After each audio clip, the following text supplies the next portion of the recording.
A shareholders agreement is a contract between the company, its existing shareholders, and the investors who are proposing to invest in our company. Shareholders agreement basically helps to determine the terms and conditions upon which a new investor will bring money into our company. It will help define the roles and responsibilities of the management, the rights given to the shareholders, and the rights of the upcoming investors. The major terms that are used in a shareholders agreement are preemptive rights, right of first offer, right of first refusal, tag along rights, drag along rights, special rights which are given to the new investors. Then there are liquidity preferences and the events which will trigger the liquidity preferences. Then there are exit rights as well. Let's discuss one by one what are these rights all about.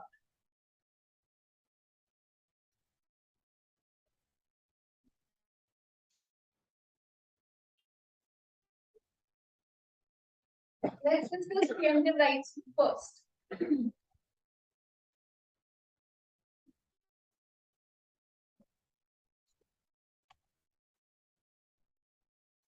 Preemptive rights basically is the right of first offer.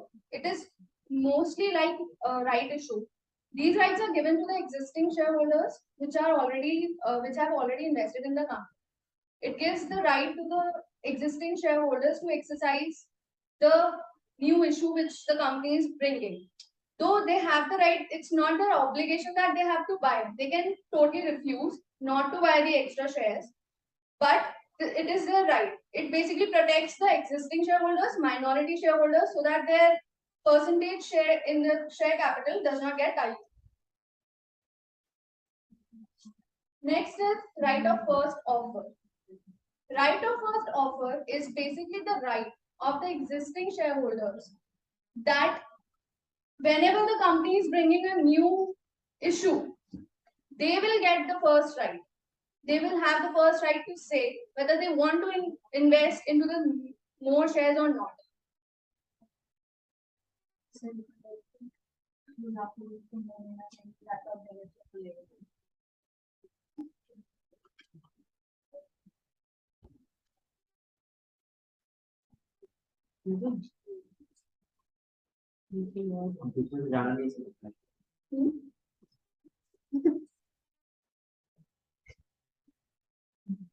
So how is right of first offer different from preemptive right? Anybody? Basically, right of preemption gives the right but does not create the obligation. However, right of first offer is the obligation on the part of the owners of the company. Right? It creates the, if a person is having the right of first offer, then the seller has the obligation that no matter what, they have to first ask the existing shareholders. Only then, after their refusal, they can offer those shares or those assets to the third party. This is the major difference between preemptive and the right of first offer. Coming next to right of first refusal. So now, while right of first offer favors the buyer, right of first refusal favors the seller. How? Right of first refusal is also in this offer. The owner will have the right to ask the existing shareholders first, and the first shareholders have the say to refuse. Only then the shares can be offered to the third party. Now here, how it protects the seller is that when he is offering the shares and the shares got cancelled, on the same terms and condition or on the right terms and condition, he can now use those shares or give those shares to the third party. That's how it is protecting the seller, that he has to sell his assets anyhow. Though the right is given to the existing shareholders, that's why he's offering them. But once refused, he can further give those shares to the third party at any terms and conditions. That's how these are favorable in terms of sellers. So while drafting the agreement, you have to make sure on whose party you are. If you're drafting the agreement on the part of a company, then you will have to look into the what is beneficial for the company and what is beneficial for the upcoming investors. Then we have tag along rights. Basically, tag along rights are given to protect the interest of minority shareholders. What happens is, suppose in my company, there is a shareholder holding 70% of shares in my company, and then there is a shareholder who's holding 30%, and I want to infuse more capital by asking investors to invest. So now what will happen is, by giving a special resolution, the 70% will approve it, right? Because majority is there. So what will happen is, the minority shareholders won't have a say. So they are given a right in a SHA, tag along right, that if a majority is selling its shares or bringing new shares, then they have also right to sell their shares. Okay. Now suppose I pass a resolution in my company that I am selling the promoter shares holding, which is around 90 to XYZ investor. Now, what about the 10% people who are in the company? How will they sell their share? Their liquidity won't be that much good because there are certain amount of shares, right? So give them the power so that the minority shareholders can also sell their shares at the best price in the market. They have the right to tag along with those major investors and sell their share also to the XYZ investor.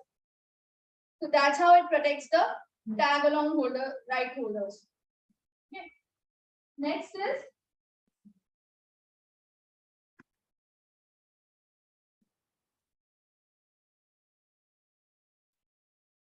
drag along right. Drag along right is almost like tag along right, but in tag along right, the choices are on the minority shareholders whether they want to tag or not. In drag along right, the majority shareholders puts obligation on the minority shareholders that you have to come and sell your shares because they are getting a very good price out of their company. Now, what happens nowadays in startup culture? A person opens a private company.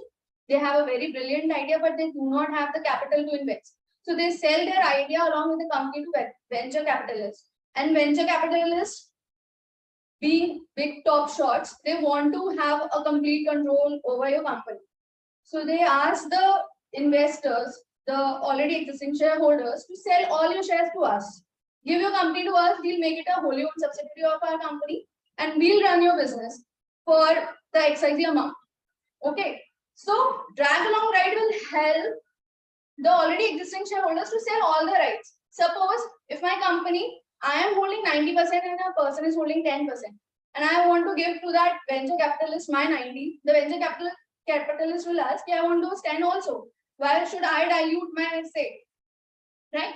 So now, because the person was having drag along right, he can ask the minority to, you have to sell your 10% as well to the venture capitalist.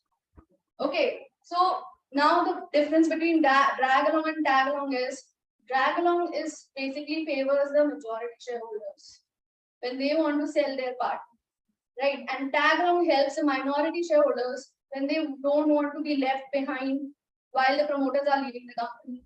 They can also carry on with the promoters and sell their shares at a very good price. Next is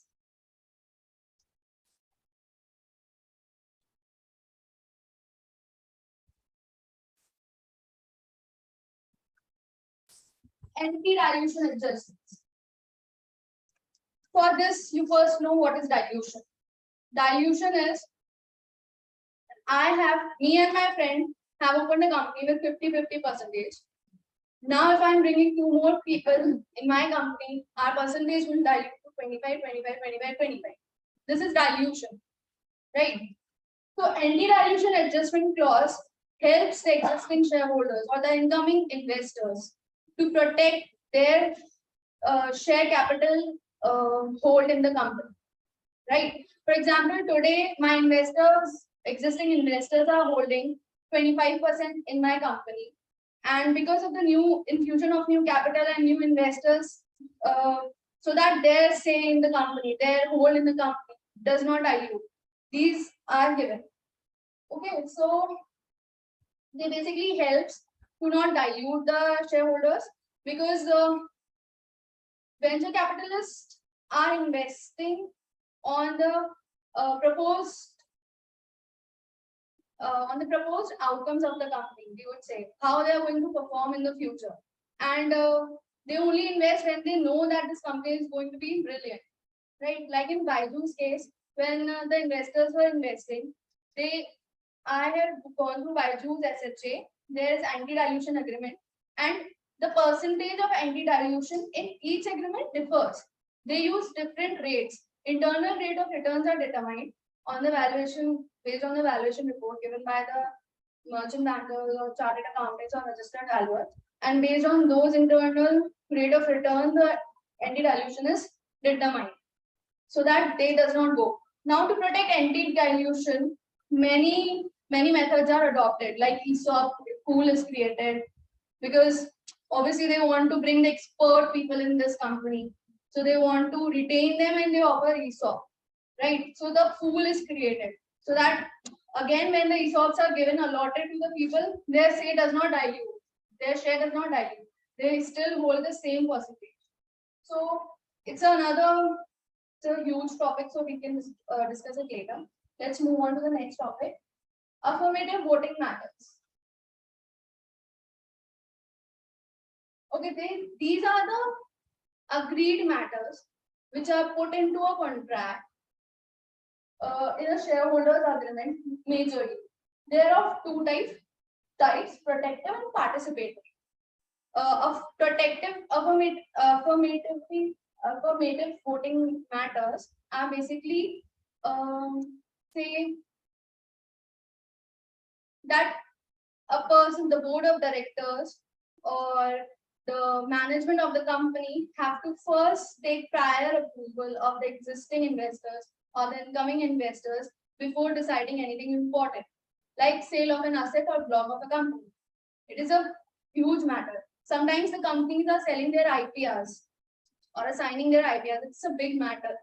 So they give them the right, before taking any such decisions, you have to first take prior approval from us. Only then you can take board's approval, and after board's approval, you will have to take shareholders' approval. So these are affirmative voting rights. These are the reserved matters already decided in the contract, right? Other than if it is not written in the contract, the board can decide among themselves and take the decisions. But if it is given in the contract, all these matters have to be discussed with the investors first. Then, after discussing with investors, only it can be sent to the board's agenda. Okay, and not at the time of shareholders' resolution. These approval on these matters are taken before board meetings itself. Also, very important point, these matters are to be incorporated in the articles of association of the company. Otherwise, they are not enforceable. Until and unless they are incorporated in the AOA of the company, a board, or the incoming investors or the existing investors cannot enforce it. They are void. Next, liquidation preferences. Liquidation preferences are basically at the time of liquidation, in what preferences will you be given your share or entitlement in the company's proceeds. Okay, basically the new investors try to get more preference in comparison to their existing shareholders, but again, different algorithms are used to decide. Different rates and market prices and everything is determined based on what the preferences shall be given. There are two types, non-participatory and participatory. While non-participatory only gets predetermined amount of return which has been decided in the contract, participatory will get, along with predetermined return, the surplus amount as well, obviously based upon proportionate of their shareholding in the company. Liquidity events that will trigger the liquidation preference rights are amalgamation, arrangements and compromises, sale of an asset and block of the company, change of control in the management of the company. Basically, liquidity events, actually, anti-dilution, I forgot to tell you, anti-dilution clause also helps a company to protect itself from hostile takeovers. Right? Because if an investor is already having an anti-dilution interest, nobody will ever be able to dilute their interest and take over the company. So again, they are very important clause to be incorporated in the contract. So liquidity event helps in the voluntary winding up the case when the liquidity event gets triggered and you have to give the preferences according to the agreement that has been decided. Now, special rights that are given to the directors and special rights regarding directors and board observers. Basically, the investors who are coming, they're investing in our company because they see a prospects of growth and huge expansion. So, in order to make sure that the board of directors do not take any actions or decisions that are detrimental to the company's interest, they appoint a director, their director on the board as a nominee director, or the director can also be appointed as an observer. Since he's an observer, he won't have a say in the resolutions, like his vote will not be counted while taking the resolutions. But as a director, as a nominee director, his say will be matter. Each time he will inform the investors if any affirmative matters were taken up at the meeting without the consult of the investors. Then and there they can stop any mishappening to happen. Right. So that's how the special rights help the incoming investors and the existing investors. Exit options. Many times it happens that a venture capitalist invests in a company, but once it has reached its growth or expansion level, they want a out. So how can they take it? For that, exit options are given in every contract, in every shareholder and share subscriptions are given. Exit options are basically how can a person take an exit from the company. Basically, exit options can be in many ways. Suppose mine was a private company. Yeah, I got the investing and everything done. Now, because my company is at a boom, I want to make it a public company and bring an initial public offer. So what happened in IPO is the shareholding gets diluted a lot. Even if you are putting anti-dilution or whatever, there is no control basically in IPO cases. Members do not have a say. So they need an out because obviously venture capitalists wanted the company for themselves. So now what happened is at the time of IPO, in the contract of SHA, they will mention if a company will ever bring an IPO, we will take an exit at the price at which the shares are being offered to the public at the time of issue. Okay, so and sometimes they also put the clause that we will take the shares at predetermined price. Up at the time of IPO, you can give the shares at whatever price you want to give to the public, but we will sell the shares at this percentage of time. Venture capitalists, what they do is mostly they offer their shares to the public instead of bringing a whole new issue with the new shares and everything. They offer their shares to the public at a predetermined price, as calculated or determined in the SHA. Next is sale to a third party buyer. Venture capitalists, obviously they have such huge connections. So they can sell their share to another party who's interested in the company. Alright, so it will help them to get an out. And obviously the another person is coming, the new investor that is coming in the place of the older investor will have all the rights that the existing investors were having. Buyback of shares. Sometimes, if given in the SHA, the investors can put an obligation on the company to buy back their shares. But this is only possible if it is given in the SHA. If buyback clause is not there, they cannot put obligation on the company. They can only request. But if buyback clause is there, there's an obligation of the company that if an investor has asked Obviously, there is a certain percentage that is given. If 10% of the investors are asking, or 20%, depends upon company to company and case to case. But if it is given in the SHA and they ask, then it is an obligation of the company to buy their shares back at a predetermined price as per the SHA. So these are the major exit options that are given. Those were some of the major terms that are used in a shareholders agreement. If there are any questions, they are welcome. Thank you.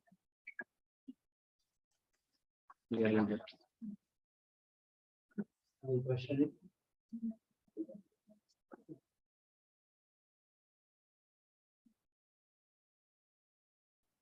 Right of first offer. Right of first offer में क्या होगा? Right of first refusal.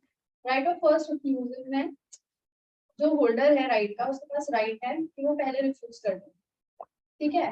But ये क्या करता है, ये obligation create कर देता है सेलर पे कि आपको पूछना पड़ेगा. लेकिन इसका एक फायदा ये है कि अगर मैंने, जैसे मेरे पास राइट था रिफ्यूजल का, मैंने रिफ्यूज कर दिया, तो अब जो सेलर है वो at any terms and condition can sell those shares to the outsider, ठीक है. राइट ऑफ फर्स्ट ऑफर में लेकिन नहीं होता है. फर्स्ट ऑफर और जो प्रीएम्पशन राइट्स है, प्रीएम्पशन राइट में पहले उन्हें उनको देना मतलब कंपल्सरी नहीं है. Preemption right is almost like right issue. हाँ, बट कुछ में जरूरी नहीं है कि एग्जिस्टिंग को देना पड़ेगा या पहले एग्जिस्टिंग. जैसे preemption right is like right issue. आप कोई भी ला रहे हो, अगर आपके एसएचए में क्लॉज है प्रीएम्पशन का, तो आप कोई भी इशू ले आओ, आपको पहले एग्जिस्टिंग से ही पूछना है. अब उसे रिनाउंस कर दें या पार्ट में लें या बिल्कुल ही ना लें, दैट्स अपॉन देम, ठीक है. राइट ऑफ फर्स्ट ऑफर में ये स्पेसिफिक राइट ही दे दिया कि आप कोई इशू लेके आओगे, आपको देना है. अगर राइट ऑफ फर्स्ट ऑफर नहीं है और प्रीएम्पशन भी नहीं है, तो कोई वो नहीं है. Usually people put preemption more than right of first offer. So you use the term hostile takeover, then hostile takeover, then anti-dilution right to raise the hostile takeover. Yeah, sure.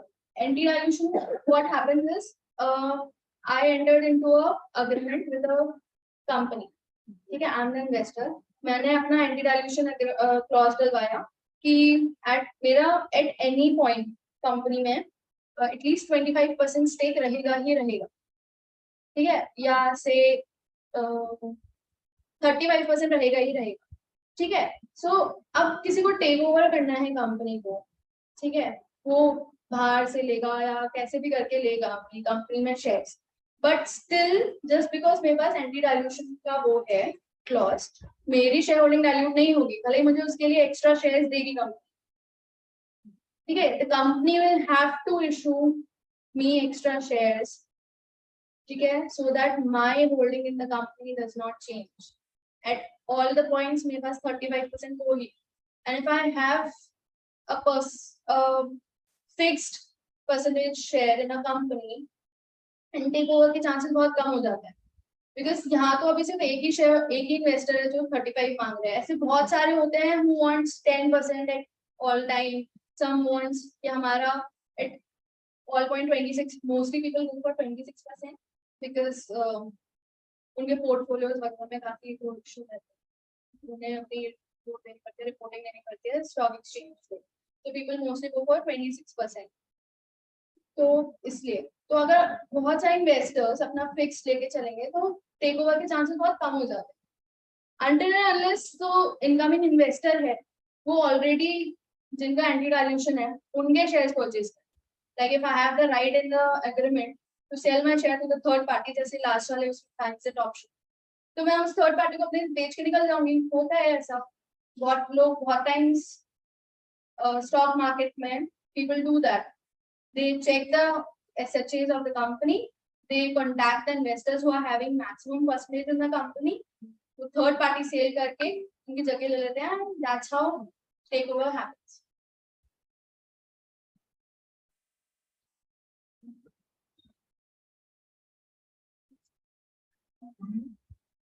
ये tag along right है, ये भी तो hostile takeover rule equals tag along right में consent बहुत जरूरी है. Minority share holders को प्रोटेक्ट करता है टैग अलोंग राइट.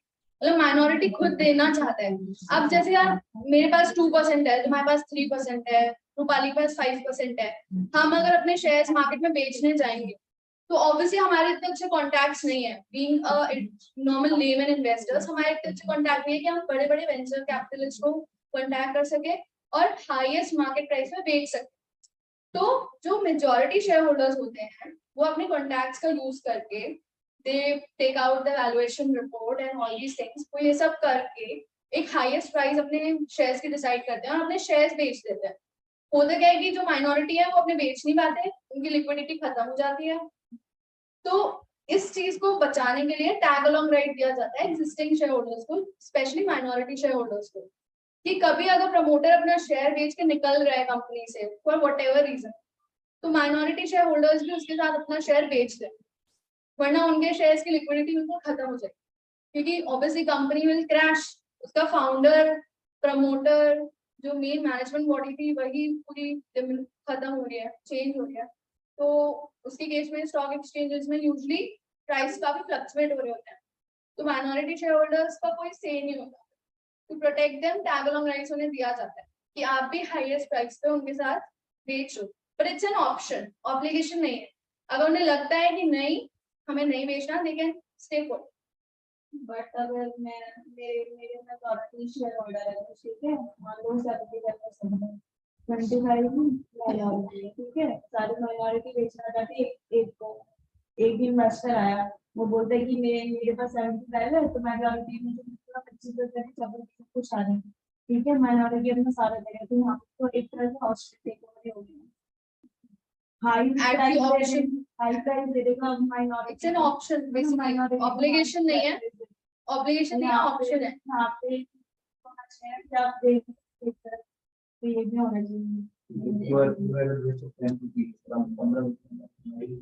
नहीं होता है ना कि अगर मेरे को 15 दिन में दे देंगे, हाँ तो यू कैन, कहीं मना नहीं है, it's an obligation, totally obligation, it's on you.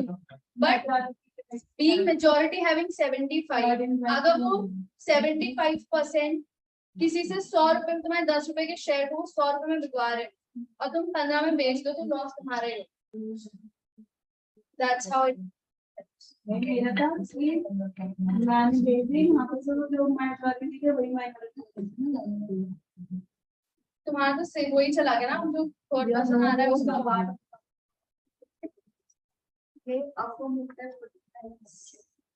Affirmative voting rights क्या होता है? बेसिकली कुछ मैटर्स होता है, जैसे कि अगर कंपनी में अमलगमेशन की बात चल रही है, मर्जर की बात चल रही है, वॉलंटरी वाइंडिंग अप की बात चल रही है, डीमर्जर की बात चल रही है, ये कुछ मैटर्स ऐसे हैं जो आप बिना इन्वेस्टर्स से पूछे नहीं कर सकते क्योंकि उन्होंने पैसा लगाया है आपके, ठीक है। Suppose company, let's take example Trivago है, ठीक है, काफी नाम सुना है हमने उसके, एडवर्टीजमेंट, मार्केटिंग उसका। अब सपोज जो कंपनी है ट्रिवागो की, वो बोले कि हम अपना मार्केटिंग का जो पूरा वो है हम आउटसोर्स करें, तो you can not do that without investor से पूछे, क्योंकि ट्रिवागो का जो मेजर अट्रैक्शन है वो उसका वही था, मार्केटिंग, उसका एडवर्टीजमेंट, ठीक है। तो अगर आप वही चेंज कर रहे हो, ठीक है, तो उससे काफी फर्क पड़ेगा। The things that will impact on, put major impact on the company, stake लगा है लोगों का, आप बोर्ड आपस में डिसाइड नहीं कर सकता, उसके लिए बोर्ड इससे पहले अपने एजेंडा में उसे डाले, वो इन्वेस्टर्स को पर्सनल मेल्स के थ्रू बोलते हैं कि हम ये पॉइंट्स टेकअप करना चाह रहे हैं, आप इसमें अपना वो दो,